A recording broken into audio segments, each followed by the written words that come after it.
Huwag nyo akong patayin. Dahil kung papatayin nyo ako, lalabas ang buong katotohanan ng mga ginawa ninyo sa DPWH. Kabaliktaran lang sinasabi ni Yusek Claire Castro na gumawa ako ng pera sa mga transaksyon sa gobyerno. Yung ginagawa ko ngayon ay wala akong financial benefit. Malaki ang nawawalan sa akin financial. At ang payo niya sa akin ay ang ganda-ganda naman po ng aking buhay. Bakit ko kailangan na magsalita pa tungkol dito? Si Yusek Claire Castro ay pwedeng kasuhan din ng cyber libel o criminal case.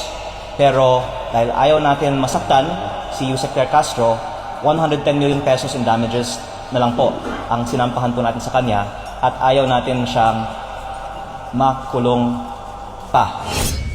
At pag-aaralan natin po ang ating mga susunod na mga hakbang pa sa kanya at sa ibang mga nagpapakalat ng fake news tungkol sa iba't ibang mga issue na nakikita naman po ng taong bayan ay nagpapalihis lang ng usapan mula sa tunay na issue ng korupsyon sa DPWH dahil si Yusek Claire Castro po kasi ay nagsimula ng kanyang mga vlog episodes tungkol sa akin, baka mga 15 na po ang kanyang mga episodes tungkol sa akin, tungkol sa kung ano-anong mga issue.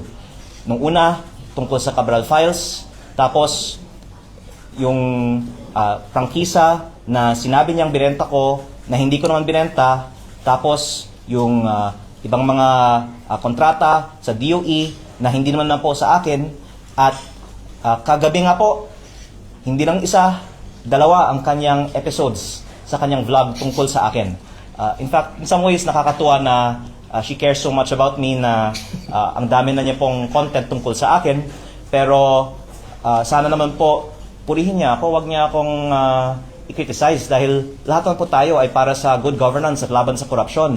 Sana, katulad ng mga iba na kakampi din natin laban sa korupsyon, magtulungan na lang po tayo para ma-achieve ang mga layunin ng administrasyon na wakasan ng korupsyon sa DPWH. Hindi po karakter ko na umiyak sa aking ina. Baka umiyak ako sa mga interviews nyo kasi ang mga katanungan ay tungkol sa aking ina. Dahil actually, yung ikinalulungkot ko ay the fact na yung aking ina ay nasa stress dahil sa akin. At ang payo niya sa akin ay ang ganda-ganda naman po ng aking buhay. Bakit ko kailangan na magsalita pa tungkol dito? Alam nyo, kabaliktaran lang sinasabi ni Yusek Claire Castro na gumawa ako ng pera sa mga transaksyon sa gobyerno. Yung ginagawa ko ngayon ay wala akong financial benefit. Malaki ang nawawalan sa akin financially dahil dito. Pero ang sana nakikita ng publiko, ang importante sa akin ay hindi ang sarili kong kapakanan o financial interest, kung hindi ang paglalabas ng katotohanan. Pero ang dahilan po na nalulungkot ako ay dahil maraming kumakausap sa aking ina at nasa-stress siya at pinapayuhan niya ako na tumahimik na lang. Pero dahil sa aking conviction na dapat lumabas ang katotohanan, pinagpapatuloy ko pa ito, pero sana wag na pong ma-stress ang aking ina. Huwag nyo akong patayin. Dahil kung papatayin nyo ako, lalabas ang buong katotohanan ng mga ginawa ninyo sa DPWH. There are really threats to me right now. Dahil baka noon hindi alam ng iba ang ibang hawak ko maliban sa Cabral Files. Ang lumabas na sa media ay tip of the iceberg po lamang.